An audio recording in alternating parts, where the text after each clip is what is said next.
Welcome to In the News for January 14, 2022. Happy New Year yet again. I am Brett Burney from appsandlaw.com. Good morning, Brett. This is Jeff Richardson from iPhone JD. Jeff, good to see you again. Our second show of the new year, 2022. Indeed. This is episode 34, I believe. I continue to be amazed at how fun this is with you every week. And I am glad you got some great stuff packed into your post for this week. First and foremost, I usually call these like public service announcements, but there was a dot update. Actually, it's a dot update, right? This is iOS 15.2.1. Is that right? Did I get that right? Right. That came out. And I know we always say this, or I do at least, that a lot of people are nervous when they go from like 14 to 15 or 12 to 13, something like that. And I think you've got some pretty good reasons maybe why you want to hold off for a little while. But any of these dot updates, or in this case, the dot update, I don't hesitate at all. I say updated as soon as you can. You link to a good article from Tidbits where they're talking about it's some minor fixes here, but they could be some important ones.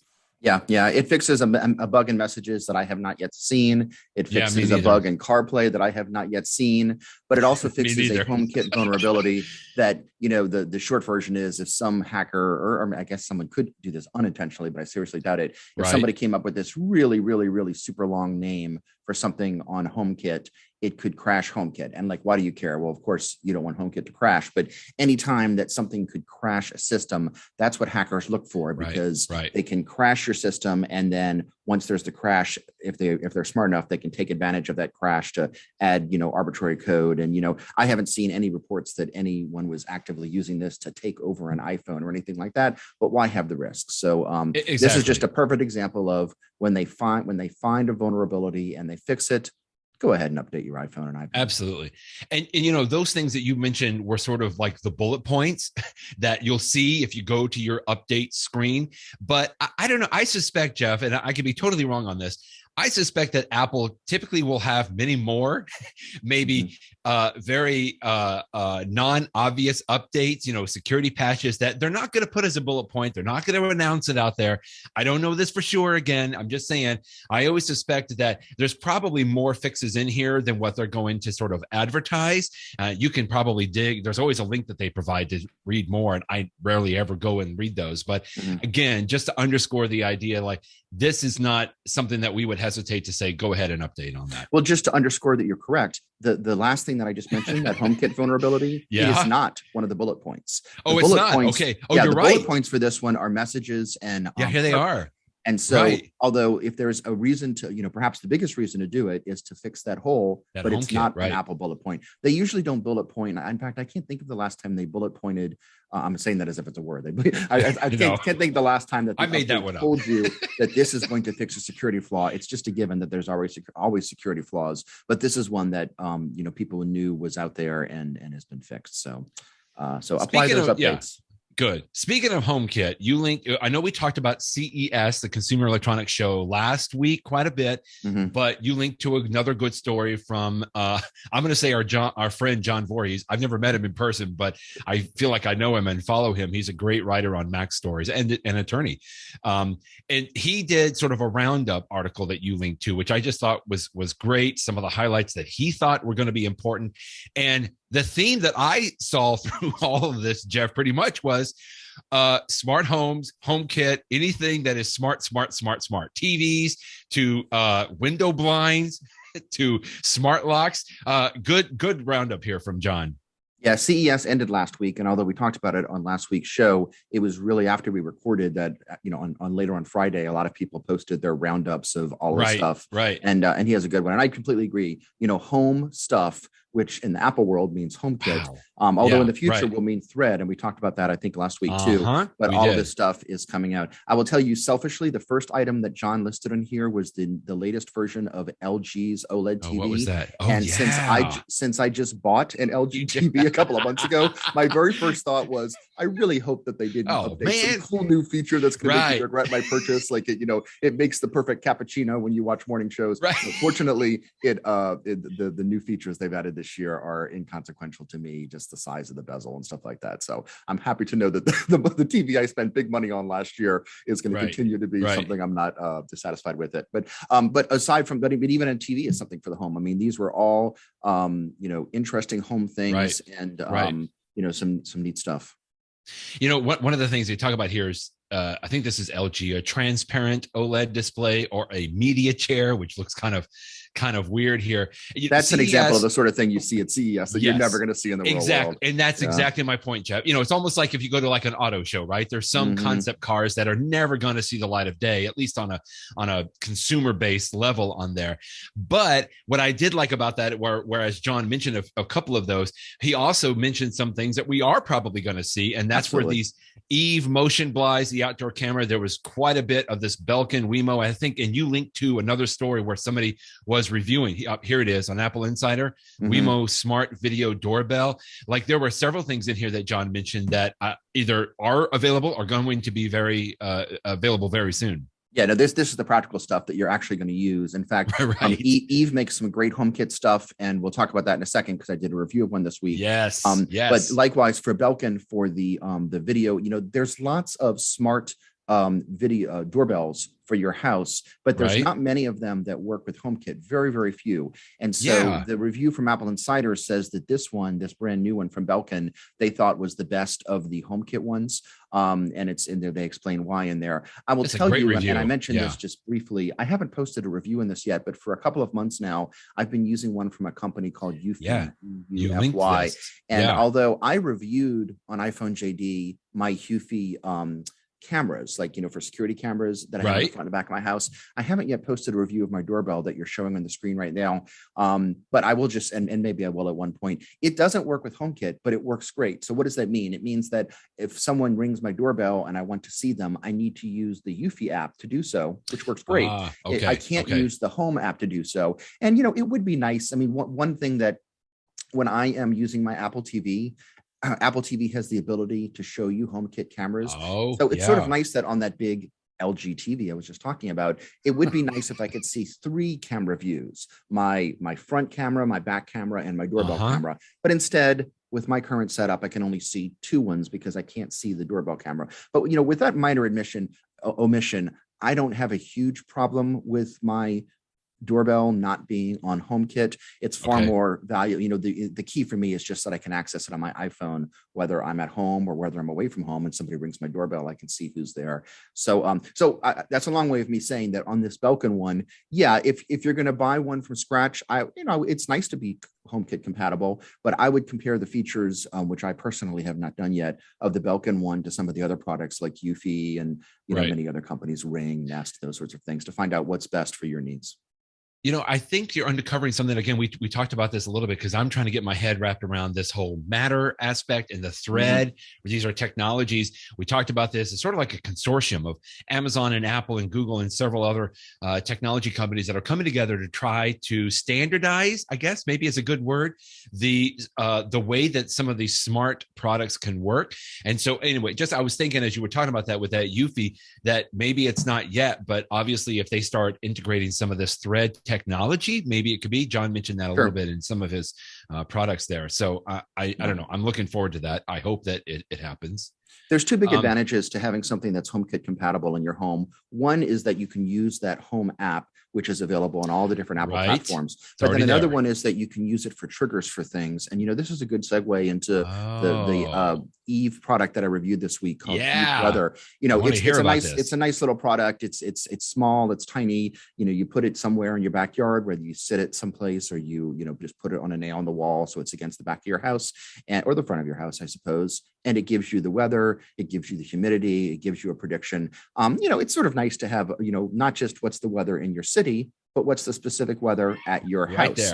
Right there. Where I live in New Orleans, those are typically the same. I know that there are some cities out there like, the San Francisco Bay Area that have so many microclimates that, your house temperature could be very different from where a reading is. But it's nice to know what the weather is for your house. It's also nice because it keeps a log of it. So you can look back and see historically what was the hottest or coldest it was at my house for the last month, the last year, the last whatever. But another reason that it's nice for things to be compatible with HomeKit is for triggers, because if it's part of the HomeKit universe, then you can say, when this does X, I want something else on my HomeKit to do Y. And the example that I gave in this review was if you had like just a special bulb in your house, maybe like a blue bulb, you could have it that every time, in the morning it is under, whatever it seems cold for you. I live in New Orleans. So for me, anything below 40 seems ridiculous. But in other parts of the country, your threshold might be different. But, if it's below, X degrees, then I want this blue light. So just as I'm getting ready in the morning, I mean, if you wanted to do something like that, you can do it. I have not done those automations, but that's the advantage. If you buy something that is HomeKit compatible, you don't need to decide today. 6 months, a year, 2 years down the road, if you decide, or if you read about somebody coming up with a cool idea of how you might want to connect this device with that device, if it's HomeKit compatible, or in the future, when we're on Thread, if it's Thread compatible, then you can do all that stuff. So that's why. So for, if you think that in the future you might want your doorbell, that whenever your doorbell senses a person out there, you want something to happen. There are some things that you could always do within the app for the specific manufacturer that made that doorbell. But if you want to have a little bit greater possibilities, well, that would be the reason that HomeKit would be important to you. So I don't use any HomeKit triggers with my doorbell, but maybe in the future I would want to do that. So I guess anyway, that's a long story on why it does or does not matter to have HomeKit on these smart devices. That is fantastic. All right. So from the practical aspects of what we saw at CES, our friend Jason Snell talked about maybe a not so practical, although I got to tell you, when I read this, Jeff, I wanted one. I want one. For me, when you look at the picture that you're showing on the screen right now, that someone could look at, like, it's, there's always the old line, a picture is 1,000 words. This picture is the entire review. Oh, if you look at this picture and you say, this looks really cool. I like the fact that my screen of my Apple Watch is bigger because of the magnification effect of this curved glass, then maybe you want to pay for this. Although I will tell you, what is the price? $85. It's $85. Okay, so for folks for folks listening, this is a product that Jason Snell reviewed on his 6 Colors website. It's called NightWatch, which I kind of think is a little silly. But I love how Jason starts this review off. He says, this is a tricky one. On one hand, the NightWatch Apple Watch stand is ridiculous. It's an $85 hunk of plastic. No hunk of plastic should cost $85. And he goes, and yet I bought one in June after hearing about it, and I kind of love it, he says. Yeah. And I got to tell you, I'm kind of the same way. I clicked through to the Amazon website because I wanted to see, sure enough, you slide the Apple Watch into the back, and it is a big, like, half moon bubble of plastic that all it does is sort of magnify the Apple Watch face, so that if it's sitting on your nightstand, you can glance over. Some people may or may not know, if you put the Apple Watch in like a sort of a landscape or on its side and lay it down at night on your stand, it has a different kind of a display. I guess they call it the night display, so that it just shows the time and the date. So like it's almost like an alarm clock. Yeah, it's very nightstand mode. Thank you. It's very cool. So they're just really taking advantage of this so that the face blows up a little bit so that you can see it maybe from across the room or something. I love it. I love it. I have to admit, I use one. And the reason that you just said that it had to be in landscape mode is because that's how it was originally, Brett. They actually changed it. So now, even whether your watch is, your watch can be up and down, or it can be on its side, and night still. Oh, that's right. Will still work. They changed that at some point recently. But I use it every night. I mean, I have a different stand on my bedstand that my Apple Watch goes there every night. And that is, first of all, it's not my alarm clock. I use my iPhone for my alarm clock, but it's absolutely my nighttime clock. If I wake up in the middle of the night and it's 3:00 in the morning or something, I will absolutely tap on my Apple Watch to see what time it is, and I can definitely go back to sleep. And I have to admit that if I had something that was a little bit bigger and easier to touch, like this big globe sort of thing, and if the time was a little bit bigger, so I didn't have to open up my eyes quite as much to see the time, $85 is a lot of money. I know. But I gotta tell you, this looks pretty cool. I wish Christmas was very much closer than 12 months away now, because this is what I would ask for on this. Yeah, because it's something you probably couldn't justify spending that much yourself, and yet once you had it, you would really absolutely. So, yeah. Once I would hug the person that would give this. So I love how Jason also mentions this is a stand that I think of quite a bit for any of us that have used the old iMac 2s, or the Mac 2s, way back in the day, Apple 2s. Then this was a stand. This is from, is it Elago, that has created these stands that you can just set it on your nightstand. But I gotta say, because I actually use my iPhone. The one thing here, Jeff, is that some of us that have sort of the newer Apple Watches, we can keep it on overnight, right? And to me, that's one of the rubs here. You mean wear it overnight, right? Yes. Right. Wear it overnight. That's what I'm saying. Exactly. Because I just got into that mode of having the older Apple Watches that I would take it off at night, right? And we charge it. In fact, I think all four of us have Apple Watches. So we've got 4 chargers down in the kitchen. And so all of us at night, all 4 of us in my family, that's what we do every night. We take it off and we charge them up, because we don't want it to get out of battery. But with the newer Apple Watches, like my 5, I can probably sleep with it and maybe charge it up, in the morning when I get up, that kind of a thing. And I know for the 7, certainly it has a little bit of an extra battery that I can go. But anyway, that's why I love this idea that I can still have the Apple Watch close by on the nightstand, but I'm not actually wearing it on my wrist. But it's something to think about there. Absolutely. And, that's not a bad transition into this other thing that I reported on today, that a couple of years ago, Apple bought a product called Bedit, which makes this thing that fits under your bed. And so it can monitor how well you're sleeping and give you results based upon that. And when Apple purchased this company, everybody thought, well, clearly Apple is purchasing this company because they want to use the sleep tracking technology to make its own device, and in fact probably not make something new, probably add it to the Apple Watch.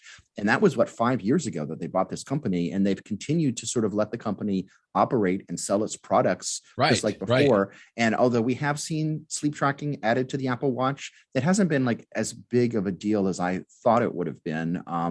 And so anyway, the story that was picked up, I believe that it was 9 to 5 that first noticed this, and then it's been reported elsewhere, is that you can no longer buy the Bedit hardware anymore. So I guess people that still have it can continue to use it, but you have to wonder if Apple has decided to stop selling the hardware.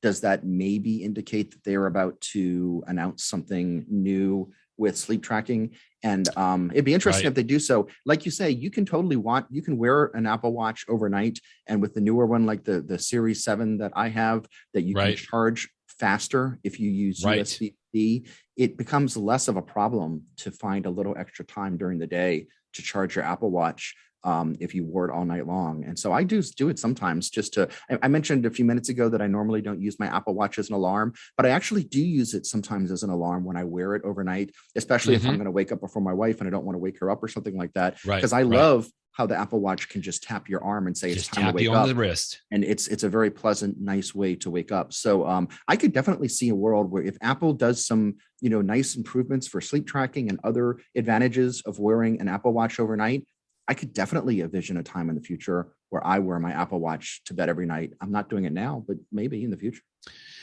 I have never really gotten into sleep tracking. I'm positive several listeners probably have been doing this, and they're probably yelling at me right now. But I guess I never thought about it long enough to think how important it is. However, Jeff, I will say, when I do forget to take my Apple Watch off, and I do keep it on overnight when I sleep, and I wake up in the morning and it tells me how much sleep that I got, and I can see some of those stats. And again, I'm just using the basic health app right on the Apple Watch and the iPhone. I almost start wanting to gamify my sleep. Like I want to get to bed earlier. I want to make sure that I'm going, consistently at the right time. I want to make sure that I get enough of the sleep. And so I'm kind of starting to buy into this. This Bedit I never used, but it looks like it was a hardware, some kind of a device that you put under your mattress or maybe under your sheets or something, and it would track it in a separate app. And I kind of didn't pay attention to this, as I mentioned, but now, like you said, I absolutely see, I think this is one of the next areas that Apple is going to be getting into, certainly with the Apple Watch. If they can sort of solve that problem with not having us worry about the battery every day. And we're getting closer to that. But I would definitely keep it on, just like you. I would definitely start tracking this a little bit more, just the same way that I would track my steps every day, kind of a thing. So yeah, my experience has been similar to you, Brett, that I've tried, when I've done it in the past, it's interesting from sort of a quantified self. Now I can see a number associated with my sleep. But where I have stumbled is that I have yet to really see specific value of that information. Right. So other than saying, this is how well I slept.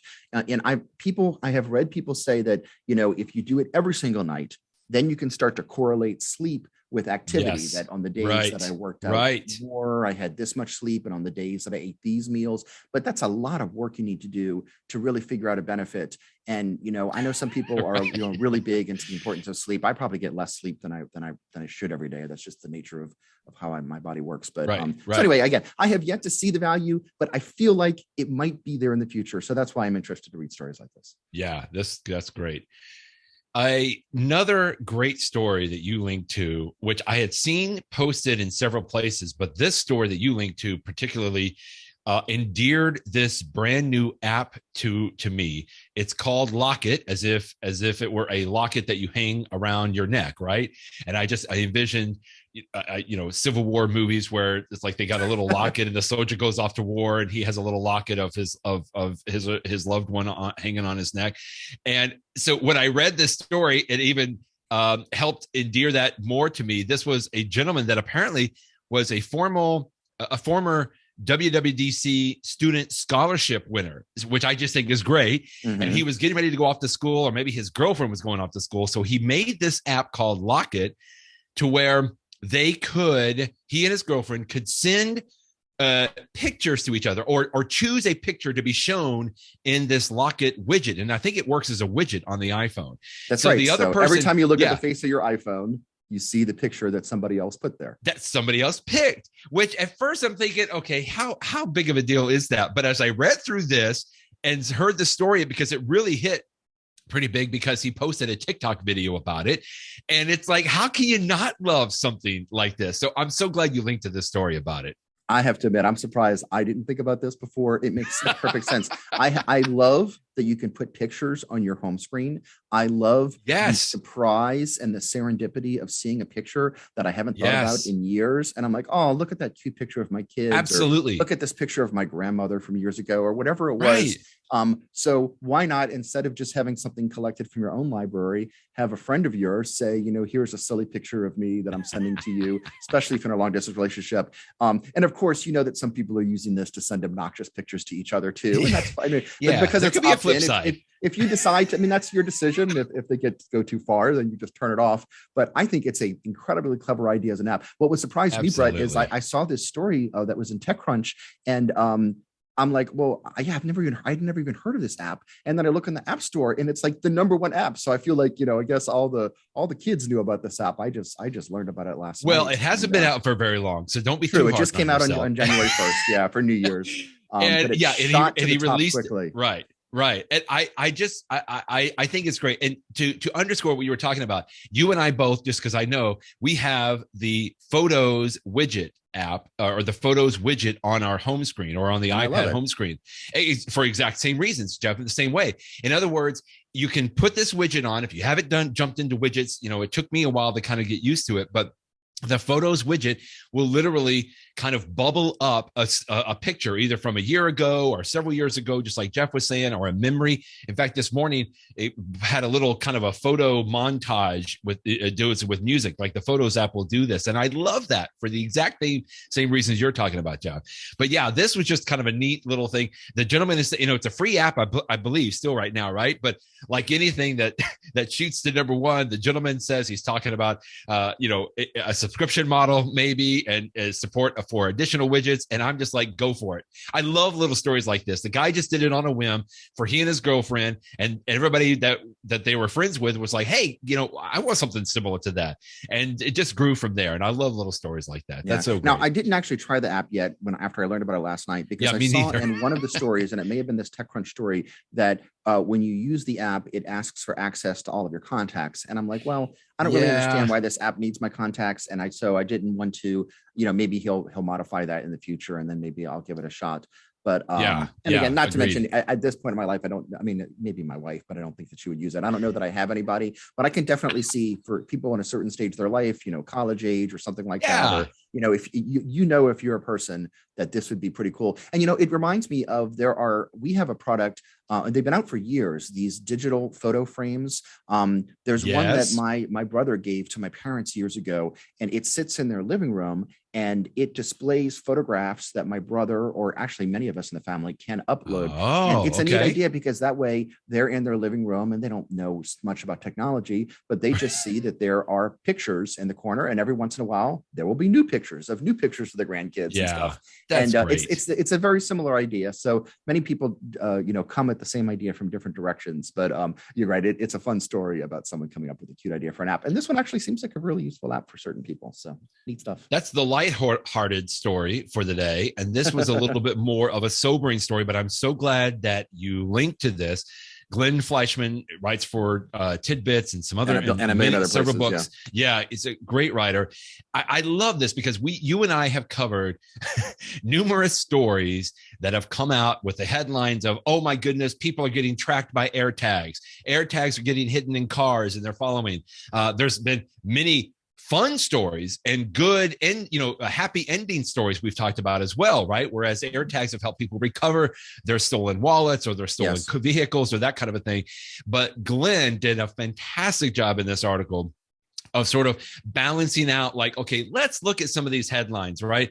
Like, it almost seems like it's the scales are tipped for the clickbait on these headlines. Like everybody's getting nervous and scared about it, but we don't talk about all the great stories, at least maybe not as much as what Glenn did. So I'm so glad that you linked to this story today.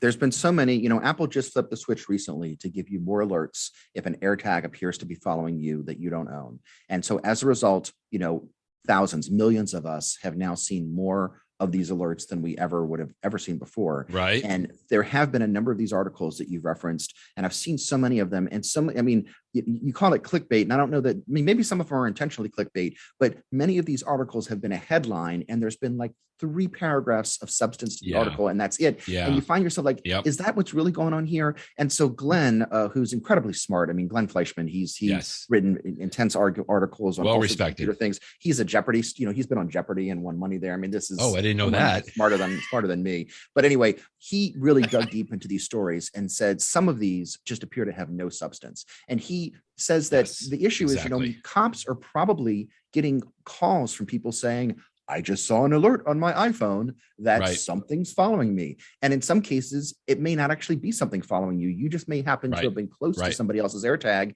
and it was misread as. Now, on the other hand, there may be some cases where it actually is following you. Of course. And those are real things to deal with. And so he does a good job of cutting through the junk and saying, here's what the real issues are. Here's the stuff that don't appear to be real issues. And again, let's not lose sight of the fact that Apple is the one that is actually putting these alerts on there to make AirTags safer. There are many other products out there that a true stalker could purchase that do not have these safeguards. If you were going to truly stalk someone, using an AirTag is probably the dumbest way to do it, because every AirTag has a specific serial number. And, if you truly were doing something wrong, the cops could probably find out from Apple who purchased the AirTag and track it back to you. Now, again, criminals are often stupid, and that's how they're caught. So, just because it would be dumb to use an AirTag versus a different product doesn't mean that people won't do so.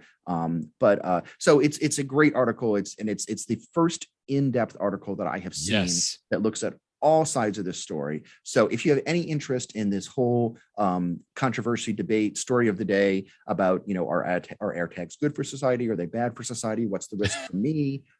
Glenn's article is a great one to read.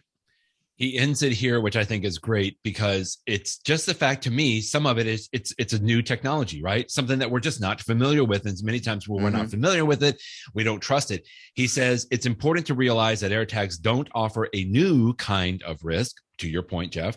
They're just a new and ill-understood entry in an old game that might encourage some people to go further than is sensible or legal with regard to tracking other people. So it's to me, this is one of the best articles I have found.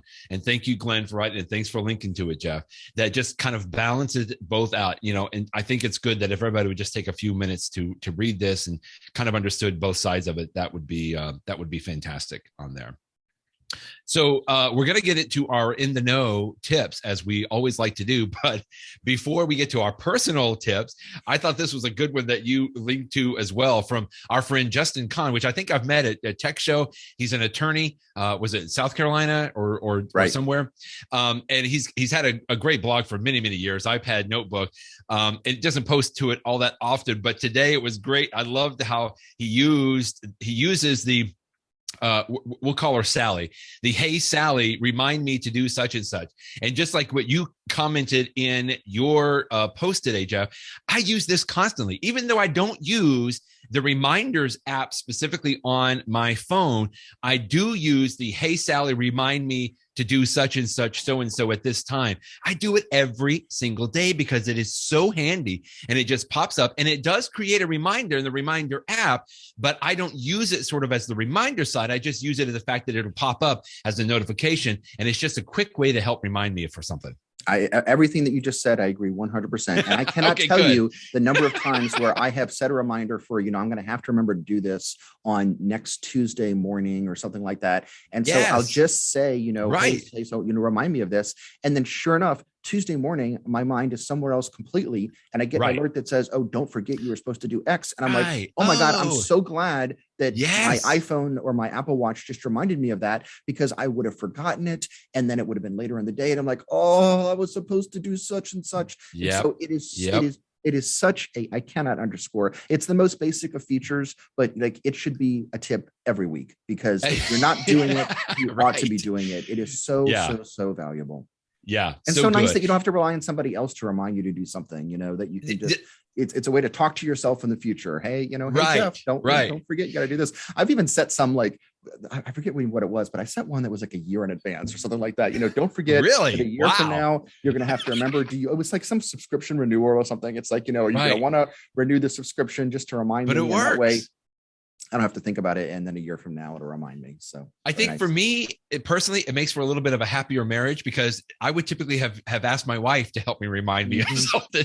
So now I have Sally, she who shall not be named, that I could just say, like, "Hey, remind me to do such and such." And again, by the way, you can do things, and Justin gives several examples here, not just on a time basis, but also on a geographic basis, right? Hey, remind me when I get back home to do such and such, if I'm out, running errands, that kind of a thing. So that, anyway, just great stuff. I'm glad that you linked to it, and I didn't want to go too far without mentioning that tip. So now we'll get to our personal in the know tips.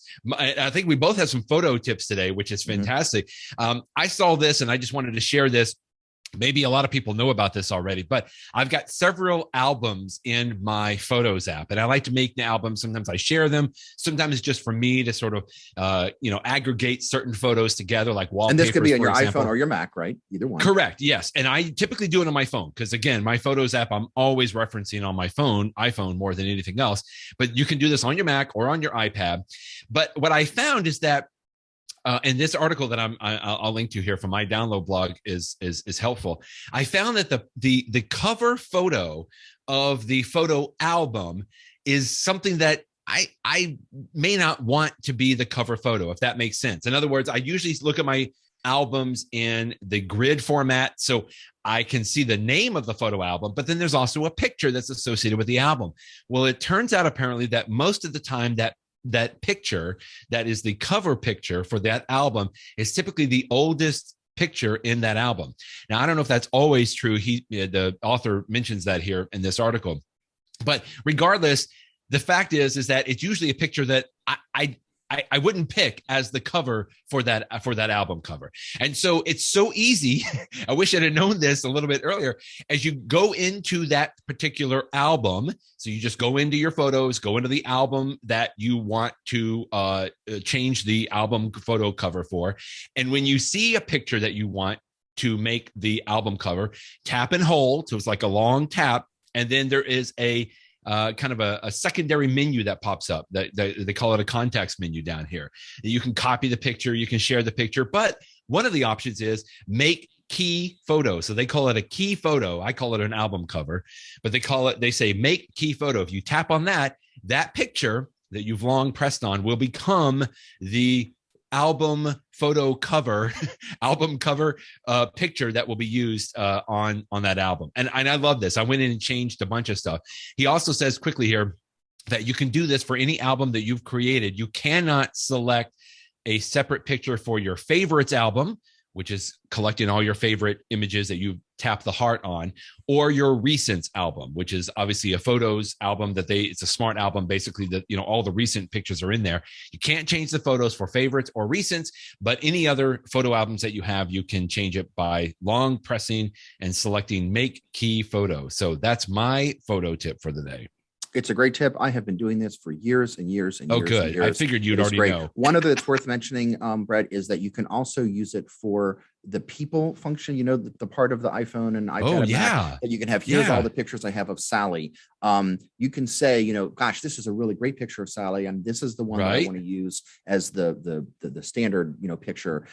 You can just right click or tap whatever, and you can make key photo, and you can choose which one is the representative. And so that way, when it's going through other pictures and it's saying, is this a picture of Sally? Is this a picture of Sally? You'll see the one that you selected. I find that particularly useful for kids because, you know, when I tag pictures of, you know, a niece or a nephew, my app, my phone, the Photos app might want to show me the picture of my niece when she was like 1 year old. And, you know, kids change so much over the years. If she's now 5 or 6 years old, when I look at that picture of her as one, I'm like, gosh, that's not representative of who she is. I barely even remember she looked like that. I want to pick a more recent one to be my representative. And then a couple of years later, as they grow and they change more, I'll have to pick a new photo. So I just did it. That's so great. Oh, thank you. Bonus tip. There you go. That's great. So I have a photo tip today too, and the reason that I had it was because of the app that we discussed earlier. That with the now I'm forgetting the name of it. What was it? The Locket app. Yes. But it made me think about sharing pictures with others, and this is something that I've done for a very long time. And there have been for a while now, ever since, you know, so-called Web 2.0 started and stuff, sites that you could share pictures on a website so that your friends and family members could look at it. And there have been places like Flickr and other ones over the years that have had ads, and in my mind were a little ugly and stuff like that. And I have always wanted to have just a very clean site that is nothing but my pictures in full quality, so other people that I share them with can enjoy them. Right. And for many years, Apple had a service back when they used to have something called Mobile Me. They had something called Mobile Me Web Gallery that was exactly this. It was clean. It had some nice slideshow features, and I used that extensively back, you know, in 2005 to 2006. My wife and I liked that a lot. Yeah. We were living in New York City after Hurricane Katrina when we were displaced,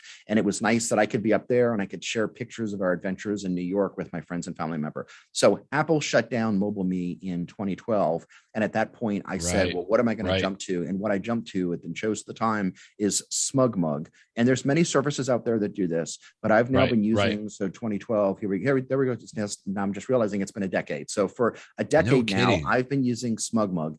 And, you know, you do have to pay something for it. The basic one is $75 a year. And I think the one that I pay for is about $100 a year. So it's not free, but it gives me the ability to have nice albums. You can come up with your own name, like, you know, jeff.smugmug.com, or if it's, you know, whatever's available. Oh, okay. Nice. And you can have albums, much like we were talking about before. You can decide which pictures to put in the albums. The way that I do it is I have, like, I've been doing it for so many years now that I have a whole hierarchy up there. I'll have a different folder for every year. So I just created my 2022 folder, and within each folder for years, I will have, like, you know, John's birthday or Thanksgiving or Easter or whatever pictures. And so that way, when I take pictures, because I tend to be the one that takes a lot of the pictures in my extended family, just because I always love taking pictures. I pick the pictures that I want to share. I upload them here to I'll create an album called, you know, Easter of 2020, and put the Easter pictures in there. And then I can just send people the link, or they can just go to the website whenever they want and see pictures in there.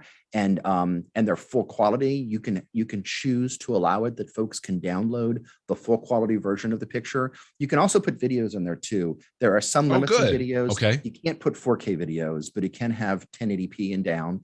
And there's a limit of 20 minutes. And so I've noticed that, like, if I took a video of one of my daughter's basketball games, I couldn't upload the entire video because it was more than 20 minutes. So I had to break it into the first half and second half. And I don't do something like that very often because I'm usually just sharing pictures for it, but it works really well for me. So if you're looking for a way to share pictures, I just wanted to say that I've had great experience with SmugMug over the years.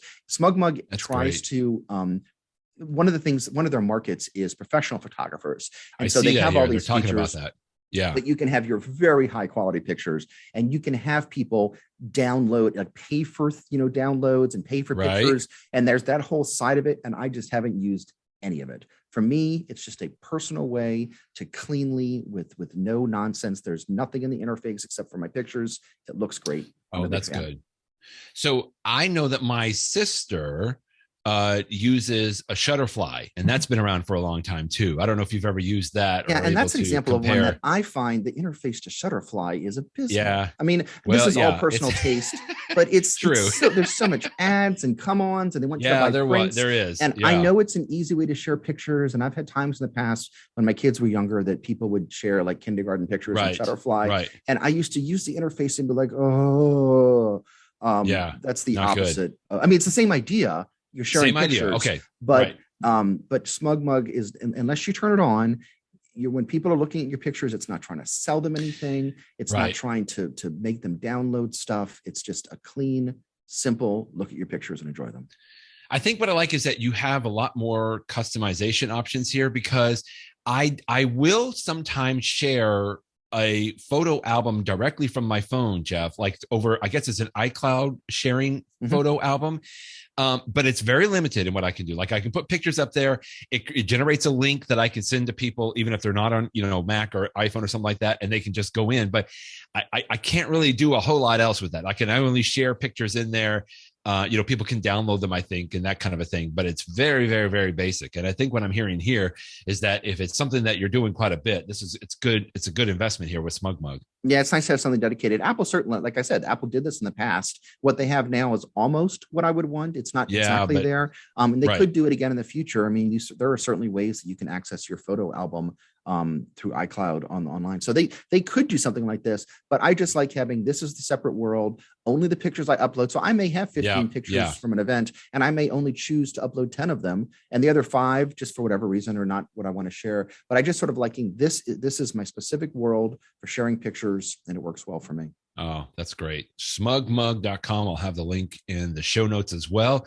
All right. I think we covered everything on the second week of 2022. This is good. It's good to be back and good to be talking to you every week. And so we'll see you next week, Jeff. Thanks, Brett. Bye-bye, everybody.